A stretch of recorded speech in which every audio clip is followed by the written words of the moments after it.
Hello everyone, I am Santosh. Today we are going to discuss the very important questions on normalization in DBMS. DBMS ಅಲ್ಲಿ normalisation ಅನ್ನೋ concept ಮೇಲೆ ಏನು some of the 2 mark questions ಹೇಗೆ ಬರ್ಬೋದು ಅಂತ ನಾವು ನೋಡ್ತಾ ಇದ್ವಿ. ಅದನ್ನೇ ಸ್ವಲ್ಪ ನಾನು ಎಕ್ಸ್ಟ್ರಾ ಇಲ್ಲಿ ಎಕ್ಸ್ಪ್ಲನೇಷನ್ ಮಾಡಿರ್ತೀನಿ. Just watch it, okay? First question is what is insert anomaly ಅಂತ ಕೇಳಿದ್ದಾರೆ. ಇನ್ಸರ್ಟ್ ಎನಮಲಿ ಅಂದರೆ ಇನ್ಸರ್ಷನ್ ಮಾಡುವಾಗ ಏನು ಎರರ್ಸ್ ಬರ್ಬೋದು, ನಾವು ಸರಿಯಾಗಿ ಡೇಟಾಬೇಸನ್ನು ಡಿಸೈನ್ ಮಾಡಲಿಲ್ಲ ಅಂದರೆ ಒಂದು ಇನ್ಸರ್ಷನ್ ಎರರ್ ಬರೋ ಚಾನ್ಸಸ್ ಇರುತ್ತೆ. ಅದಕ್ಕೇನಂತ ಕರೀತಾರೆ? ಇನ್ಸರ್ಟ್ ಎನಮಲಿ ಅಂತ ಕರೀತಾರೆ. When it is difficult or impossible to add new data because the database design forces you to enter unnecessary or incomplete information. ನಾವು ಸರಿಯಾಗಿ ಡೇಟಾಬೇಸನ್ನು ಡಿಸೈನ್ ಮಾಡಿರಲಿಲ್ಲ ಅಂದರೆ ಡೇಟಾನ ಇನ್ಸರ್ಟ್ ಮಾಡೋಕ್ಕೆ ಬರೋದಿಲ್ಲ, ಅಥವಾ ನಾವು ಅನ್ನೆಸರಿ ಡೇಟಾನ ಇನ್ಸರ್ಟ್ ಮಾಡಬೇಕಾಗುತ್ತೆ. ಅದಕ್ಕೆ ಒಂದು ಸಿಂಪಲ್ ಎಕ್ಸಾಂಪಲ್ ಇಲ್ಲಿ ನೋಡೋಣ. ಇಲ್ಲಿ ವಿ ಹ್ಯಾವ್ ಟೇಬಲ್, ಟ್ಯಾಬ್ಯುಲರ್ ಫಾರ್ಮಲ್ಲಿ ನಂಗೆ ತೋರ್ಸೋಕ್ಕಾಗಿಲ್ಲ. ಇಲ್ಲಿ you can see it consider it as a table. Student I D ಅಂತ ಇದೆ, student name is the column, course I D, course name.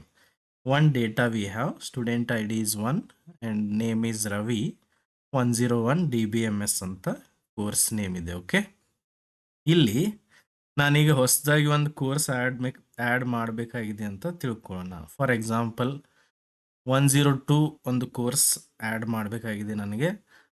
ಅದನ್ನು ಪೈಥಾನ್ ಅಂತ ಆ್ಯಡ್ ಮಾಡಬೇಕಾಗಿದೆ ಅಂತ ತಿಳ್ಕೊಳ್ಳಿ. ಬಟ್ ಈ ಪೈಥಾನ್ಗೆ ಯಾವುದೇ ಸ್ಟೂಡೆಂಟ್ ಇನ್ನೂ ಜಾಯಿನ್ ಆಗಿಲ್ಲ ಅಂದರೆ I cannot insert it. Insert ಮಾಡೋಕ್ಕೇ ಬರೋದಿಲ್ಲ, ಬಿಕಾಸ್ ನಾನು ಬರೀ ಕೋರ್ಸ್ ಅಷ್ಟೇ ಆ್ಯಡ್ ಮಾಡೋಕ್ಕೆ ಬರೋದಿಲ್ಲ ಇದರಲ್ಲಿ. ಈ ಕೋರ್ಸ್ ಆ್ಯಡ್ ಮಾಡಬೇಕಂದ್ರೆ ಇವನ್ ಸ್ಟೂಡೆಂಟ್ನು ನಾನು ಆ್ಯಡ್ ಮಾಡಬೇಕಾಗುತ್ತೆ. ಇಲ್ಲಾಂದರೆ student and student name blank ಬಿಡಬೇಕಾಗುತ್ತೆ, ಸ್ಟೂಡೆಂಟ್ ಐ ಡಿ ಮತ್ತು ಸ್ಟೂಡೆಂಟ್ ನೇಮ್.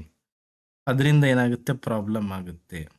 ಅಂದರೆ ಈ ಥರ ಡಿಸೈನ್ ಮಾಡೋದ್ರಿಂದ ಇನ್ಸರ್ಟ್ ಎರರ್ ಆಗೋ ಚಾನ್ಸಸ್ ಇರುತ್ತೆ. Here I cannot insert only the course. ಇಲ್ಲಿ ಸ್ಟೂಡೆಂಟನ್ನು ನಾನು ಇನ್ಸರ್ಟ್ ಮಾಡಲೇಬೇಕಾಗುತ್ತೆ. This is one of the insert anomaly ಅಂತ ನಾವು ಹೇಳ್ತೀವಿ. ಇದೇ ಥರ there are anomalies called update anomaly, delete anomaly ಅಂತ ಬರುತ್ತೆ. ಓಕೆ, ಅಂದರೆ ಡಿಲೀಷನ್ ಮಾಡುವಾಗ ಎರರ್ಸ್ ಬರೋ ಚಾನ್ಸಸ್ ಇರುತ್ತೆ. ಒಂದು ಡೇಟಾ ಡಿಲೀಟ್ ಮಾಡೋಕ್ಕೆ ಹೋದರೆ ಇನ್ನೊಂದು ಡೇಟಾ ಡಿಲೀಟ್ ಆಗೋ ಚಾನ್ಸಸ್ ಇರುತ್ತಲ್ಲ, ಆ ಥರ ನಾವು ಡೇಟಾಬೇಸ್ ಡಿಸೈನ್ ಮಾಡಿದರೆ that is wrong way of designing. Okay, next question is what are the purposes of normalization ಅಂತ ಕೇಳಿದ್ದಾರೆ. ನಾರ್ಮಲೈಸೇಷನ್ ಯಾಕೆ ಬೇಕು? ನಾರ್ಮಲೈಸೇಷನ್ ಇಂದ ಏನಾಗುತ್ತೆ, we can easily eliminate duplication of the data. Data ಡುಪ್ಲಿಕೇಶನನ್ನು ಕಂಪ್ಲೀಟಾಗಿ ಅಂತೂ ಅವಾಯ್ಡ್ ಮಾಡೋಕ್ಕೆ ಸಾಧ್ಯನೇ ಇಲ್ಲ. ಬಟ್ ಸಮ್ ಲೆವೆಲ್ಗೆ ನಾವು ಡುಪ್ಲಿಕೇಟ್ ವ್ಯಾಲ್ಯೂಸನ್ನು ಅವಾಯ್ಡ್ ಮಾಡಬಹುದು with the help of normalization. And ನಾರ್ಮಲೈಸೇಷನಿಂದ even we can avoid some anomalies called ಅಥವಾ ಎರರ್ಸ್ ಅಂತಲೂ ಕರಿತೀವಿ. ಇನ್ಸರ್ಷನ್ ಎರರ್ಸನ್ನು ಅವಾಯ್ಡ್ ಮಾಡ್ಬೋದು, ಡಿಲೀಷನ್ ಎರರ್ಸನ್ನು ಅವಾಯ್ಡ್ ಮಾಡ್ಬೋದು, ಅಪ್ಡೇಷನ್ ಎರರ್ಸ್ಗಳನ್ನು ಕೂಡ ಅವಾಯ್ಡ್ ಮಾಡ್ಬೋದು. ಆ್ಯಂಡ್ ಯಾವಾಗ ಡೇಟಾ ಡುಪ್ಲಿಕೇಶನ್ ಅವಾಯ್ಡ್ ಮಾಡ್ತೀವಿ ಅಥವಾ ಇನ್ಸರ್ಷನ್, ಡಿಲೀಷನ್ ಆ್ಯಂಡ್ ಅಪ್ಡೇಷನ್ ಎನಮಲೀಸನ್ನು ಅವಾಯ್ಡ್ ಮಾಡ್ತೀವಿ, ಆವಾಗ database becomes more consistent and efficient. Okay, the next question is expand BCNF ಅಂತ ಕೇಳಿದ್ದಾರೆ. BCNF is one of the form of normalization. BCNF ಅಂದರೆ Boyce Codd normal form. This is the name. Boy's code is the name and it is one of the normal form. It is an advanced version of third normal form in a database and it is used to eliminate redundancy. Duplication avoid ಮಾಡಕ್ಕೋಸ್ಕರ this normalization can be helpful. Okay, let us see what is normalization. Normalization ಅಂದ್ರೆ ಏನು? Normalization is the process of organizing the data in a database such that almost we are going to reduce the duplicate data and improve data integrity. Normalisation use ಮಾಡಿಕೊಂಡು ನಾವು data ಡುಪ್ಲಿಕೇಶನನ್ನು avoid ಮಾಡ್ಬೋದು, remove ಮಾಡ್ಬೋದು. That's why normalisation is necessary. ಹಂಗಂದ್ರೆ ಡುಪ್ಲಿಕೇಟೆಡ್ data ಇದ್ರೆ ಏನು problem ಆಗುತ್ತೆ ಅಂತ ನೀವು ಕೇಳ್ಬೋದು. ಡೇಟಾ ಡುಪ್ಲಿಕೇಟ್ ಆಗುವಾಗ ಸಾಕಷ್ಟು ಪ್ರಾಬ್ಲಮ್ ಆಗುತ್ತೆ. For example even storage issue ಕೂಡ ಆಗುತ್ತೆ. ಆ್ಯಂಡ್ ಅದು ಡುಪ್ಲಿಕೇಟ್ ಆದಾಗ ಅದೇ ಸೇಮ್ ಡೇಟಾನ ಅಲ್ಲಿ ಇರಲಿಲ್ಲ ಅಂದರೆ ಅದು ಇನ್ಕನ್ಸಿಸ್ಟೆಂಟ್ ಡೇಟಾ ಆಗುತ್ತೆ. ಇದೆಲ್ಲ ಪ್ರಾಬ್ಲಮ್ಸನ್ನು ಅವಾಯ್ಡ್ ಮಾಡೋಕ್ಕೋಸ್ಕರ we can have normalization of the database. The next question is what is 1NF ಅಂತ ಕೇಳ್ತಾರೆ. 1NF ಅಂದ್ರೇನು? First normal form. ನಾರ್ಮಲೈಸೇಷನಲ್ಲಿ ಸಾಕಷ್ಟು ನಾರ್ಮಲ್ ಫಾರ್ಮ್ಸ್ಗಳನ್ನು ಯೂಸ್ ಮಾಡ್ತೀವಿ. ಎಲ್ಲ ನಾರ್ಮಲ್ ಫಾರ್ಮ್ಸ್ ಪಾಸ್ ಆಗಿಬಿಟ್ರೆ ಡೇಟಾಬೇಸ್ ಬಿಕಮ್ಸ್ ಪರ್ಫೆಕ್ಟ್. ಡೇಟಾಬೇಸನ್ನು ಪರ್ಫೆಕ್ಟಾಗಿ ಡಿಸೈನ್ ಮಾಡಬೇಕಂದ್ರೆ ನಾವು ಎಲ್ಲ ನಾರ್ಮಲ್ ಫಾರ್ಮ್ಸ್ಗೆ ಇದು ಅಪ್ಲೈ ಆಗುತ್ತೋ ಇಲ್ಲೋ ಅಂತ ಚೆಕ್ ಮಾಡ್ತಾ ಹೋಗಬೇಕು. Let us see first normal form ಅಂದರೆ ಏನು? ಫಸ್ಟ್ ನಾರ್ಮಲ್ ಫಾರ್ಮ್ ಇದರ ಡೈರೆಕ್ಟ್ ಮೀನಿಂಗ್ ಏನಂದರೆ ಯಾವಾಗಲೂ ಒಂದು ಸೆಲ್ಲಲ್ಲಿ ಒಂದೇ ಡೇಟಾ ಇರಬೇಕು, ಅಟೋಮಿಕ್ ವ್ಯಾಲ್ಯೂಸ್ ಇರಬೇಕು. ಫಾರ್ ಎಕ್ಸಾಂಪಲ್ ಒಂದು ನೇಮ್ ಅಂತ ಇದೆ ಅಂತ ತಿಳ್ಕೊಳ್ಳಿ. ನೇಮ್ ಅಂದರೆ ಜಸ್ಟ್ ನೇಮ್ ಅಷ್ಟೇ ಇರಬೇಕು. We can not include both first name and last name in name. ನೀವು ಹಂಗೆ ಇನ್ಕ್ಲೂಡ್ ಮಾಡೋರಿದ್ರೆ ಫಸ್ಟ್ ನೇಮ್ ಅಂತ ಸೆಪರೇಟ್ ಸೆಲ್ ಮಾಡಬೇಕು ಅಥವಾ ಕಾಲಮ್ ಮಾಡಬೇಕು, ಲಾಸ್ಟ್ ನೇಮ್ ಅಂತ ಸೆಪರೇಟ್ ಕಾಲಮ್ ಮಾಡಬೇಕು. ನೇಮಲ್ಲಿನೇ ನಾವು ಫಸ್ಟ್ ನೇಮ್ ಲಾಸ್ಟ್ ನೇಮ್ ಎರಡನ್ನೂ ಮಿಕ್ಸ್ ಮಾಡಿಬಿಟ್ರೆ ಮಷೀನ್ಗೆ ಇದರಲ್ಲಿ ಫಸ್ಟ್ ನೇಮ್ ಯಾವುದು ಲಾಸ್ಟ್ ನೇಮ್ ಯಾವುದು ಅಂತ ಗೊತ್ತಾಗೋದಿಲ್ಲ. ಅದಕ್ಕೋಸ್ಕರ we should avoid it. Okay, data single ಇರೋದಕ್ಕೆ ಅದಕ್ಕೆ ಏನಂತ ಕರೀತಾರೆ? ಡೇಟಾ ಈಸ್ ಅಟೋಮಿಕ್ ಅಂತ ಹೇಳ್ತಾರೆ. Data atomic means it is single and it is indivisible. Okay, let us see one simple example we have. ಇಲ್ಲಿ ನಾನು 3 ಕಾಲಮ್ಸ್ ತಗೊಂಡಿದ್ದೀನಿ, ರೋಲ್ ನಂಬರ್, ನೇಮ್ ಮತ್ತು subjects. 101 is the role number and name is Amit. And subjects ಯಾವ್ಯಾವ choose ಮಾಡಿದ್ದಾರೆ? DBMS and OOPS ಅಂತ ನಾನು ಕೊಟ್ಟಿದ್ದೀನಿ. ಇಲ್ಲಿ ನೋಡಿ, ಒಂದೇ ಸಬ್ಜೆಕ್ಟ್ ಅನ್ನೋ ಕಾಲಮಲ್ಲಿ ಎರಡೆರಡು ಡೇಟಾ ಬಂದಿದೆಯಲ್ಲ, ಈ ಥರ ಇರಬಾರ್ದು. This is not atomic. ಇದು ಅಟೋಮಿಕ್ ಅಲ್ಲ. ಇಲ್ಲಿ 2 ವ್ಯಾಲ್ಯೂಸ್ ಬಂದಿದ್ದಾವೆ. ಅದಕ್ಕೋಸ್ಕರ this is not in 1NF form. ಇದು 1NF ಫಾರ್ಮಲ್ಲಿ ಇಲ್ಲ. ಇದನ್ನು ನಾವೀಗ ಏನು ಮಾಡಬೇಕು? 1NF ಫಾರ್ಮ್ಗೆ ಕನ್ವರ್ಟ್ ಮಾಡಬೇಕು. ಹಂಗಂದ್ರೆ ಏನು ಮಾಡಬೇಕು? ಅಲ್ಲಿ ಎರಡೆರಡು ಸಬ್ಜೆಕ್ಟ್ ಇದಾವಲ್ಲ, ಅದನ್ನು ತೆಗೆದು ಸಿಂಗಲ್ ಸಬ್ಜೆಕ್ಟ್ ಆಗಿ ಕನ್ವರ್ಟ್ ಮಾಡಬೇಕು. ಅದನ್ನು ಹೇಗೆ ಮಾಡ್ಬೋದು? You can see the example below.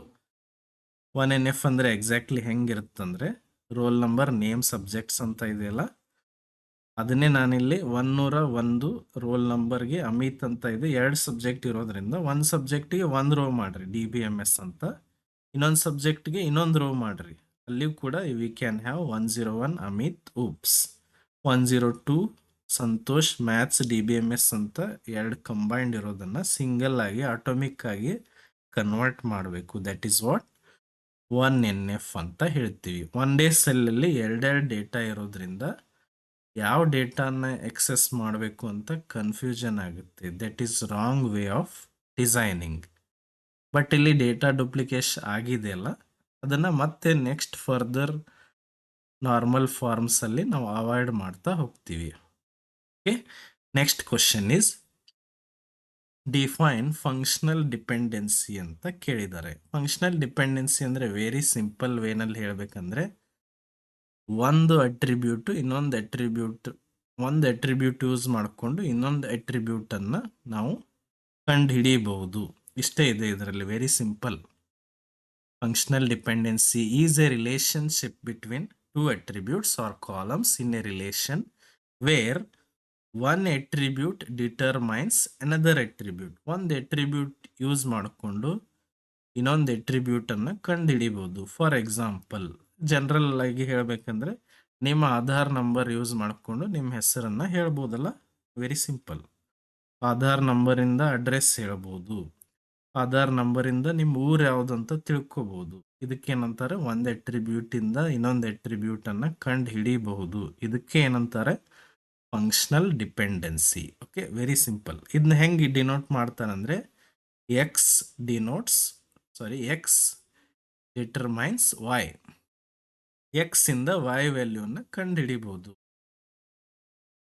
If you know the value of X you can determine the value of Y. Simple. For example ಇಲ್ಲಿ ಕೆಳಗಡೆ ಒಂದು ಟ್ಯಾಬ್ಯುಲರ್ ಫಾರ್ಮಲ್ಲಿ ನಾನು ಕೊಟ್ಟಿದ್ದೀನಿ ನೋಡಿ, ರೋಲ್ ನಂಬರ್, ನೇಮ್ ಮತ್ತು ಸಬ್ಜೆಕ್ಟ್ಸ್. ರೋಲ್ ನಂಬರ್ 101 ಇದೆ. 101 ರೋಲ್ ನಂಬರ್, ಅವ್ರ ಹೆಸರೇನು ಕಂಡುಹಿಡಿಬೋದಲ್ಲ.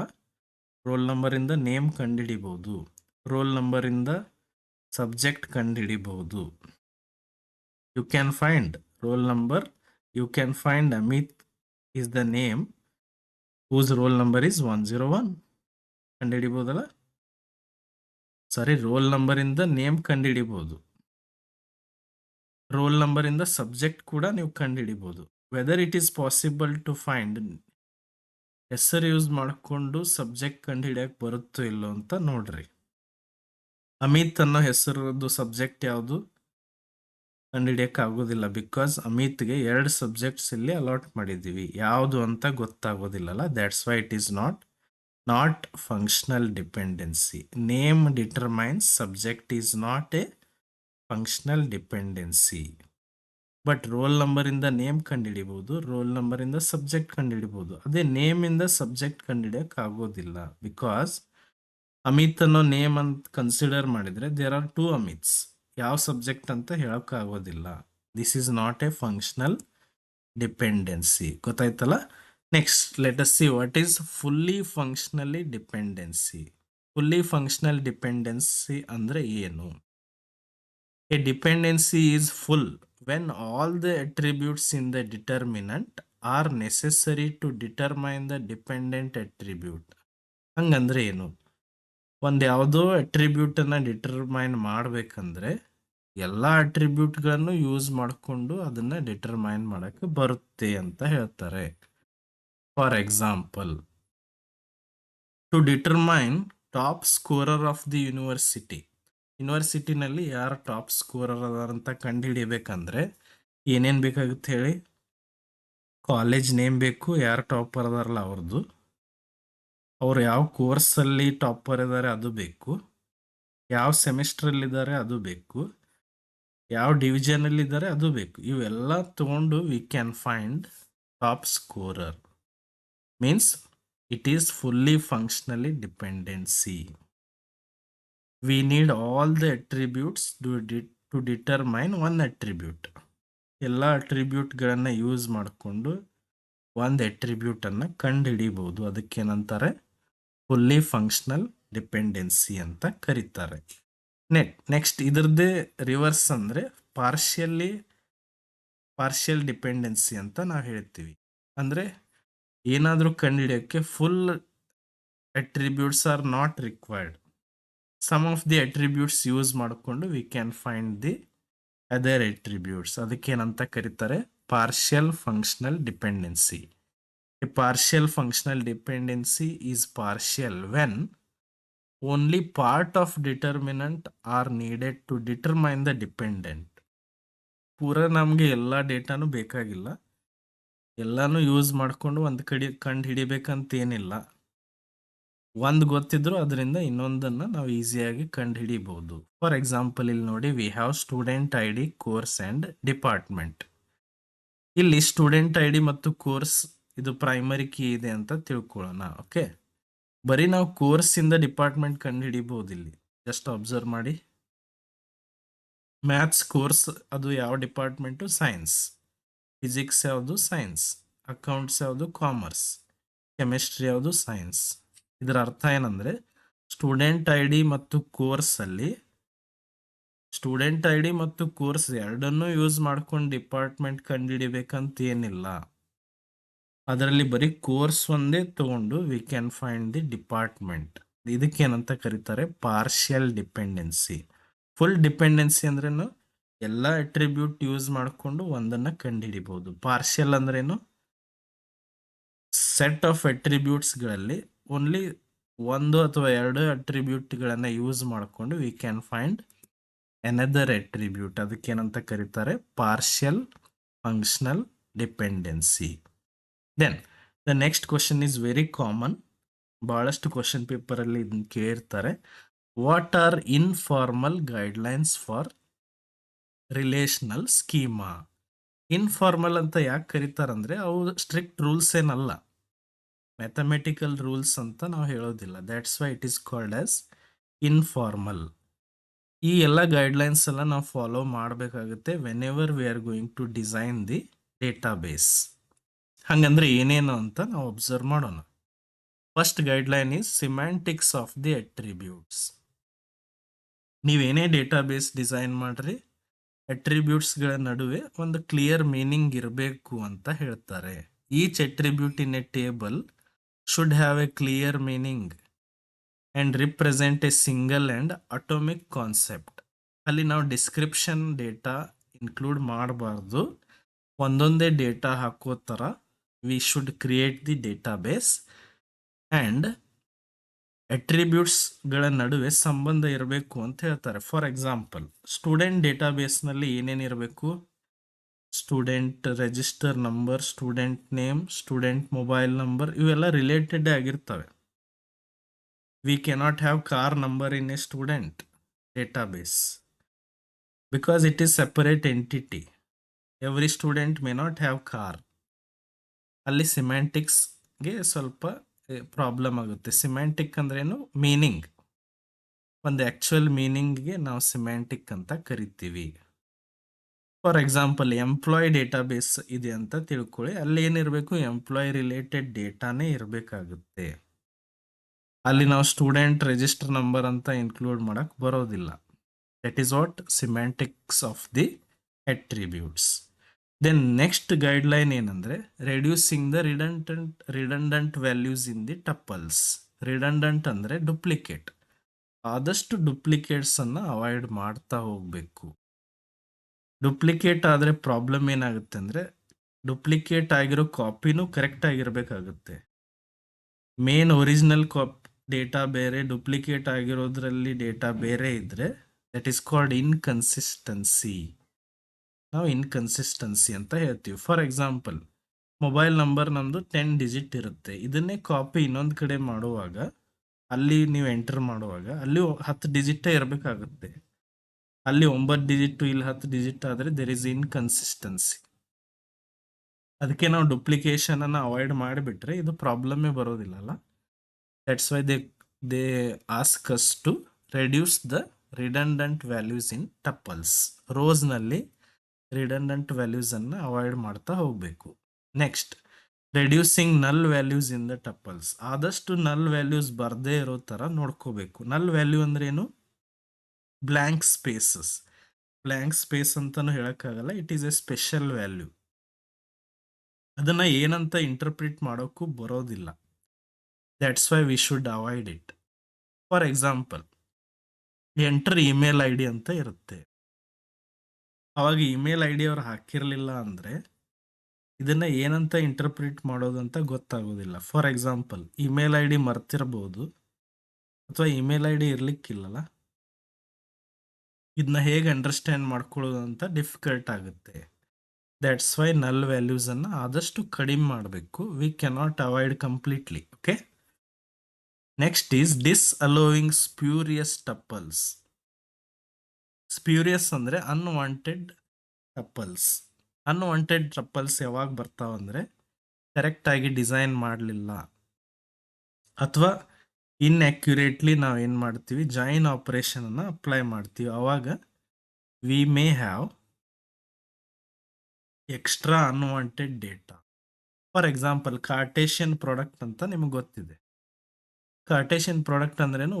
One sided data is matched with all the data from other side. ಅವಾಗ ಅದು ಮೀನಿಂಗ್ ಕೊಡೋದಿಲ್ಲ when it comes to database. ಆದಷ್ಟು ಜಾಯಿನ್ ಮಾಡುವಾಗ we should be very carefully, we should join them. Otherwise we may have spurious tuples. Spurious ಅಂದ್ರೆ unwanted rows, tuples ಅಂದ್ರೆ row. Okay. What is second normal form ಅಂತ ಕೇಳಿದ್ದಾರೆ. Second normal form is one of the normal forms of the normalisation. Okay. Already ನಾವು first normal form ಏನು ಅಂತ ತಿಳ್ಕೊಂಡಿದ್ವಿ. First normal form ಅಂದ್ರೆ ಏನು? Data should be atomic, ಅಂದ್ರೆ ಒಂದ್ cell ಅಲ್ಲಿ ಒಂದೇ ಡೇಟಾ ಇರಬೇಕು. ಹಂಗಂದ್ರೆ ಸೆಕೆಂಡ್ ನಾರ್ಮಲ್ ಫಾರ್ಮ್ ಅಂದ್ರೆ ಏನು? ಯಾವಾಗಲೂ ಸೆಕೆಂಡ್ ನಾರ್ಮಲ್ ಫಾರ್ಮಲ್ಲಿ ಡೇಟಾಬೇಸ್ ಇರಬೇಕಂದ್ರೆ ಅದು ಫಸ್ಟ್ ನಾರ್ಮಲ್ ಫಾರ್ಮಲ್ಲಿ ಇರಬೇಕು. ಅಂದರೆ ಏನು? Data should be atomic and all non prime attributes R fully functionally dependent on the primary key. ಅಂದ್ರೇನು? ನಾನ್ ಪ್ರೈಮ್ ಅಂದರೆ ಯಾವುದು ಪ್ರೈಮರಿ ಕೀ ಇಲ್ಲ ಅಲ್ಲ ಅಂತ ಅಟ್ರಿಬ್ಯೂಟ್ಸ್ಗಳು ಪ್ರೈಮರಿ ಕೀ ಮೇಲೇ ಡಿಪೆಂಡೆಂಟ್ ಇರಬೇಕು. Which means there should not be partial dependency ಇರಬಾರ್ದು. Let us see one example. ಇಲ್ಲಿ we have roll number, name, course fees. ಇಲ್ಲಿ ರೋಲ್ ನಂಬರ್ ಪ್ರೈಮರಿ ಕೀ ಇದೆ ಅಂತ ತಿಳ್ಕೊಳ್ಳೋಣ. ರೋಲ್ ನಂಬರ್ ಬಿಟ್ಟು ನೇಮ್, ಕೋರ್ಸ್ ಫೀಸ್ ಇವೆಲ್ಲ ಏನಂತ ಕರಿತೀವಿ ನಾವು? Non prime attributes. ಬಿಕಾಸ್ ಅವು ಪ್ರೈಮರಿ ಕೀನಲ್ಲಿ ಬರೋದಿಲ್ಲ. Roll number is only the primary key. But name ಮತ್ತು ಕೋರ್ಸ್ ಫೀಸ್ ಅಲ್ಲಿ ಯಾವುದರಿಂದ ಯಾವುದನ್ನು ನಾವು ಈಸಿಯಾಗಿ ಕಂಡುಹಿಡಿಬಹುದು? ಕೋರ್ಸಿಂದ ಕೋರ್ಸ್ ಫೀಸನ್ನು ಕಂಡುಹಿಡಿಬೋದಲ್ಲ. ಕೋರ್ಸ್ ಮ್ಯಾಥ್ಸ್ ಇದ್ರೆ ಫೀ ಎಷ್ಟಿದೆ? 5000. ಕೋರ್ಸ್ ಸೈನ್ಸ್ ಇದ್ರೆ ಫೀ ಎಷ್ಟಿದೆ? 6000. ಅಂದ್ರೆ ಎಲ್ಲಾನು ನಾವು ರೋಲ್ ನಂಬರ್ ಇಂದಾನೆ ಕಂಡುಹಿಡಿಯಕ್ಕೆ ಬರೋದಿಲ್ಲ ಅಂದಂಗೆ ಆಯ್ತಲ್ಲ. Means all non prime attributes are not dependent on roll number because course fee is dependent on course. ಇಲ್ಲಿ ಏನಾಗುತ್ತೆ? ಸೆಕೆಂಡ್ ನಾರ್ಮಲ್ ಫಾರ್ಮ್ ಫೇಲ್ ಆಗುತ್ತೆ. You can see roll number ಇಂದಾನೆ ಎಲ್ಲಾನು ಕಂಡುಹಿಡಿಯಕ್ಕೆ ಬರುತ್ತೆ ಅಂತ ಹೇಳಕ್ಕಾಗಲ್ಲ. ಬಿಕಾಸ್ ಕೋರ್ಸ್ ಫೀಯನ್ನು ಕೋರ್ಸಿಂದ ಕಂಡುಹಿಡಿಯಬಹುದಲ್ಲ. ಬಟ್ ಸೆಕೆಂಡ್ ನಾರ್ಮಲ್ ಫಾರ್ಮ್ ಪ್ರಕಾರ ಏನು ರೂಲ್ ಇದೆ? ಎಲ್ಲ ನಾನ್ ಪ್ರೈಮ್ ಅಟ್ರಿಬ್ಯೂಟ್ಸ್ಗಳನ್ನು ಪ್ರೈಮರಿ ಕೀ ಮೇಲೇ ಡಿಪೆಂಡ್ ಆಗಿರಬೇಕು ಅಂತ ಹೇಳ್ತಾರೆ. ಅಂದ್ರೆ ಏನು? ಪ್ರೈಮರಿ ಕೀಯಿಂದನೇ ಎಲ್ಲ ಅಟ್ರಿಬ್ಯೂಟ್ಸ್ಗಳನ್ನು ಕಂಡುಹಿಡಿಯಕ್ಕೆ ಬರಬೇಕು. ಬಟ್ ಇಲ್ಲಿ ಹಂಗಾಗೋದಿಲ್ಲ. That's why this is not in second NF. Second normal ಫಾರ್ಮಲ್ಲಿ ಇದು ಇರೋದಿಲ್ಲ. ಹಂಗಂದ್ರೆ ಏನು ಮಾಡ್ಬೋದು? ಇದನ್ನ ಡಿವೈಡ್ ಮಾಡಬೇಕು. ಹೆಂಗೆ ಡಿವೈಡ್ ಮಾಡಬೇಕು? ಸ್ಟೂಡೆಂಟ್ ಟೇಬಲನ್ನು ಸೆಪರೇಟಾಗಿ ಕ್ರಿಯೇಟ್ ಮಾಡ್ರಿ, ಕೋರ್ಸ್ ಟೇಬಲನ್ನು ಸೆಪರೇಟಾಗಿ ಕ್ರಿಯೇಟ್ ಮಾಡ್ರಿ. So that we can have correct design of the database. ಇಲ್ಲಿ ನೋಡಿದರೆ ನೀವು ಈಸಿಯಾಗಿ ಹೇಳ್ಬೋದು. ಸ್ಟೂಡೆಂಟ್ ಟೇಬಲಲ್ಲಿ roll number is the primary key. Name ಮತ್ತು ಕೋರ್ಸ್ ಕಂಪ್ಲೀಟ್ಲಿ ರೋಲ್ ನಂಬರ್ ಮೇಲೆ ಡಿಪೆಂಡೆಂಟ್ ಆಗಿದೆ. ಅದೇ ಥರ ಕೋರ್ಸ್ ಟೇಬಲ್ನಲ್ಲಿ course is the primary key. Course fee is completely dependent on course. This is what we can say this is in 2NF. ಇದು 2NF ಅಲ್ಲಿ ಇದೆ ಅಂತ ನಾವು ಹೇಳ್ಬೋದು. ಓಕೆ, ಅರ್ಥ ಆಯ್ತಲ್ಲ? Next question might be what is transitive dependency ಅಂತ ಕೇಳ್ತಾರೆ. ಟ್ರಾನ್ಸಿಟಿವ್ ಡಿಪೆಂಡೆನ್ಸಿ ಅಂದರೆ ವೆರಿ ಸಿಂಪಲ್. ಒಂದು ಅಟ್ರಿಬ್ಯೂಟನ್ನು ಇನ್ನೊಂದು ಅಟ್ರಿಬ್ಯೂಟನ್ನು ಕಂಡುಹಿಡಿಬೋದು. ಅದರಿಂದ ಇನ್ನೊಂದು ಅಟ್ರಿಬ್ಯೂಟನ್ನು ಕಂಡುಹಿಡಿದ್ರೆ ಫಸ್ಟ್ ಅಟ್ರಿಬ್ಯೂಟ್ ಯಾವುದಿರುತ್ತೋ ಅದರಿಂದ ಲಾಸ್ಟ್ ಅಟ್ರಿಬ್ಯೂಟನ್ನು ಕಂಡುಹಿಡಿಬೋದು. Okay, transitive FD means if N attribute depends indirectly on another attribute. For example, if student ID ಇಂದ ನಾವು ಡಿಪಾರ್ಟ್ಮೆಂಟ್ ಕಂಡುಹಿಡಿಯಕ್ಕೆ ಬಂದರೆ ಮತ್ತು ಡಿಪಾರ್ಟ್ಮೆಂಟಿಂದ HOD ಕಂಡುಹಿಡಿಯಕ್ಕೆ ಬಂದರೆ ಸ್ಟೂಡೆಂಟ್ ID ಇಂದ HOD ನಾವು ಕಂಡುಹಿಡಿಬಹುದು. ಇದಕ್ಕೇನಂತಾರೆ? Transitive dependency. ಸ್ಟೂಡೆಂಟ್ ID ಇಂದ ಡಿಪಾರ್ಟ್ಮೆಂಟ್ ಕಂಡುಹಿಡಿಯಕ್ಕೆ ಬರುತ್ತೆ, ಡಿಪಾರ್ಟ್ಮೆಂಟಿಂದ HOD ಕಂಡುಹಿಡಿಯಕ್ಕೆ ಬರುತ್ತೆ. ಹಾಗಂದ್ರೆ ಏನು? ಸ್ಟೂಡೆಂಟ್ ID ಇಂದ HOD ಕಂಡುಹಿಡಿಬಹುದು. ಇದಕ್ಕೇನಂತ ಕರೀತಾರೆ? Transitive dependency. Next question is what are database anomalies ಅಂತ ಕೇಳಿದ್ದಾರೆ. ಡೇಟಾಬೇಸ್ನಲ್ಲಿ ಏನೇನು ಟೈಪ್ ಆಫ್ ಎರರ್ಸ್ ಬರ್ಬೋದು? ಎರರ್ಸ್ಗೆ ಏನಂತಾರೆ? ಅನಾಮಲೀಸ್ ಅಂತ ಕರೀತಾರೆ. Database anomalies are problems that occur in a database due to poor design or structure. ಕರೆಕ್ಟಾಗಿ ಡಿಸೈನ್ ಮಾಡಿಲ್ಲ ನಾವು ಡೇಟಾಬೇಸ್ ಅಂದರೆ ಸಮ್ ಪ್ರಾಬ್ಲಮ್ಸ್ ಅರೈಸ್ ಆಗುತ್ತೆ. ಯಾವ ಟೈಪ್ ಆಫ್ ಪ್ರಾಬ್ಲಮ್ಸ್ ಅರೈಸ್ ಆಗ್ಬೋದು? ಇನ್ಸರ್ಷನ್ ಪ್ರಾಬ್ಲಮ್ ಎರರ್ ಆಗ್ಬೋದು, ಡಿಲೀಷನಲ್ಲಿ ಎರರ್ ಆಗ್ಬೋದು, ಅಥವಾ ಅಪ್ಡೇಷನ್ ಎರರ್ ಆಗ್ಬೋದು. ಇವಕ್ಕೆಲ್ಲ ಏನಂತ ಕರೀತಾರೆ? ಡೇಟಾಬೇಸ್ ಅನಾಮಲೀಸ್ ಅಂತ ಕರೀತಾರೆ. ಇದರಿಂದ ಏನಾಗುತ್ತೆ? ಡೇಟಾ ಡುಪ್ಲಿಕೇಶನ್ ಆಗುತ್ತೆ, ಡೇಟಾ ಇನ್ಕನ್ಸಿಸ್ಟೆನ್ಸಿ ಆಗುತ್ತೆ, ಡೇಟಾಬೇಸ್ನಲ್ಲಿ ಎರರ್ಸ್ ಬರುತ್ತೆ. That's why we should avoid database anomalies. Okay. Next question is, what is decomposition in the database? Decomposition ಅಂದ್ರೆ ಹೆಸರಲ್ಲಿ ನಿಮ್ಗೆ ಗೊತ್ತಾಗುತ್ತೆ. ಲಾರ್ಜರ್ ಡೇಟಾಬೇಸ್ ಅನ್ನ ಅಥವಾ ಲಾರ್ಜರ್ ಟೇಬಲ್ ಅನ್ನ ನಾವೇನ್ ಮಾಡ್ತೀವಿ? ಸ್ಮಾಲರ್ ಟೇಬಲ್ ಆಗಿ ಡಿವೈಡ್ ಮಾಡ್ತಾ ಹೋಗ್ತೀವಿ. ನೀವು ಜಸ್ಟ್ ಎಕ್ಸಾಂಪಲ್ ನೋಡಿದ್ರಲ್ಲ, ಸ್ಟೂಡೆಂಟ್ ಮತ್ತು ಕೋರ್ಸ್ ಎರಡು ಜಾಯಿನ್ ಆಗಿರೋ ಟೇಬಲ್ ಇದ್ದಿದ್ದನ್ನ ನಾವು ಸ್ಟೂಡೆಂಟ್ ಟೇಬಲ್ ಆಗಿ ಸೆಪರೇಟ್ ಮಾಡಿದ್ವಿ, ಕೋರ್ಸ್ ಟೇಬಲ್ ಆಗಿ ಸೆಪರೇಟ್ ಮಾಡಿದ್ವಿ. ಯಾಕಂದ್ರೆ with the help of decomposition we can avoid duplication avoid ಮಾಡ್ಬೋದು, ಆಮೇಲೆ ಎನಾಮಲೀಸ್ ಅನ್ನ ರೆಡ್ಯೂಸ್ ಮಾಡ್ಬೋದು. ಡಿಕಂಪೋಸಿಷನ್ ಯಾಕೆ ಮಾಡಬೇಕಾಗುತ್ತೆ? We can ensure, we can minimise the redundancy, we can remove the anomalies, and we can maintain database consistency. Okay, these are all the important questions based on normalization.